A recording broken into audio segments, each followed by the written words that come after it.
स्वाध्याय में प्रमाद मत करना। अप्रमत्तेन वेदव्यम शर्वत तन्मयो भवे। अप्रमत्तता पैदा कर। क्या करें? स्वाध्याय कर। गुरु के पास जाओ, संतों के पास जाइए, स्वाध्याय करिए। और जिस दिन स्वाध्याय हो गया, जिस दिन स्वाध्याय से ज्ञान प्रकट हो गया, संसार चला जाएगा।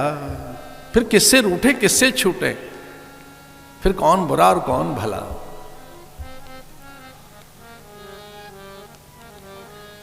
किसको गाएं किसको रोएं, फिर राग द्वेष रहता कहां है।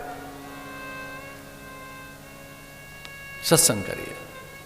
परीक्षित को गुरु मिल गए। अतः प्रक्षामि संसिद्धिं योगिनाम परमम गुरु। आप बताइए क्या करना चाहिए मुझे।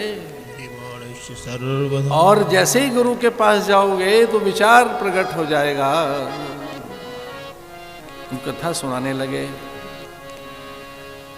जैसा कि कल देवहूति का प्रसंग हम सुन रहे थे, कपिल भगवान का।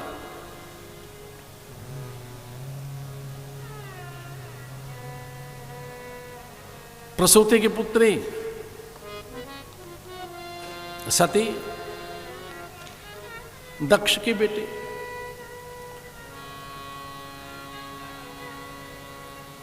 यज्ञ में उन्हें आमंत्रण नहीं दिया।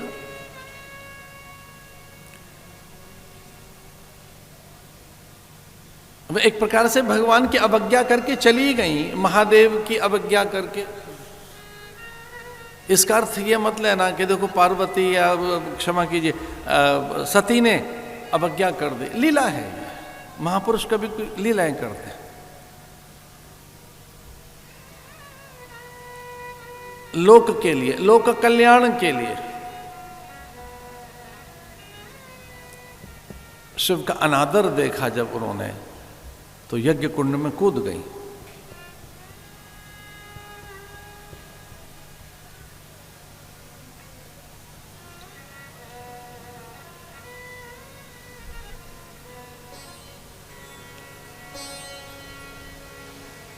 लंबी कथा है।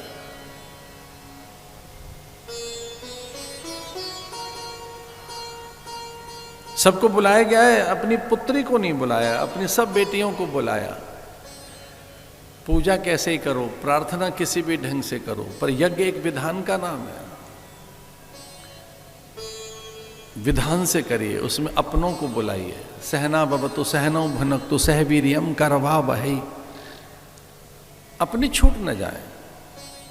ये जो अपनों का दायरा है, जो अपनों की परिधि है, ये बढ़नी चाहिए, इसे घटाओ मत। जो बहुत संकीर्ण है, क्षुद्र मानसिकता के साथ जीते हैं, वो बहुत छोटे मन के जो लोग हैं, उनके अपनों का जगत इतना सा होता है, मुट्ठी भर। ये हमारे अपने हैं, वो कौन है? वो पराये हैं। अपनों का जगत बड़ा कीजिए।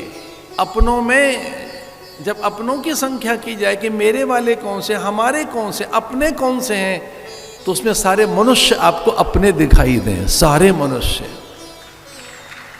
सारे प्राणी, पशु पंछी, परिंदे, वनस्पतियां, झील जलाशय, नदियां, अपनों का संसार आकाश तक जाए। लोकाहा समस्ताहा सुखिनो भवन्तु। जब आप कल्पना करें कि भाई हमें अपनों को सुख पहुंचाना है, मैं सुखी, अच्छा आप अकेले सुखी और आपके अपने दुखी हैं, तो ये कौन सा सुख है? आप तो सुखी हैं लेकिन आपके अपने दुखी हैं, तो ये कौन सा सुख है भाई?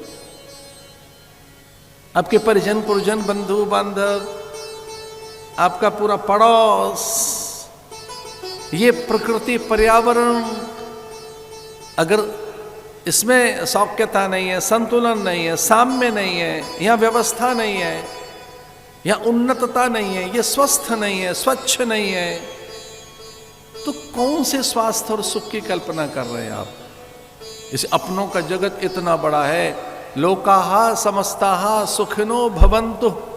निरामयता मेरे लिए नहीं, मैं ही हेल्दी वेल्दी न रहूं, ये पूरी प्रकृति में हेल्थ वेल्थ रहे, इसलिए ये बात कही गई। सर्वे भवन्तु सुखिनः सर्वे संतु निरामया। निरामय कहते हैं स्वास्थ्य को, और स्वास्थ्य का केवल अर्थ शारीरिक स्वास्थ्य नहीं, मानसिक स्वास्थ्य भी। ये मेंटल फिटनेस बहुत जरूरी है। कुछ लोग देखने में बड़े अच्छे लगते हैं, पर मेंटली वो कितने फिट हैं, ये तो एक बड़ा प्रश्न है, बड़ा प्रश्न है भैया। इसलिए इनको नहीं बुलाना है, उन्हें मत बुलाना, मना कर दिया, उस तक संदेश नहीं पहुंचाना है।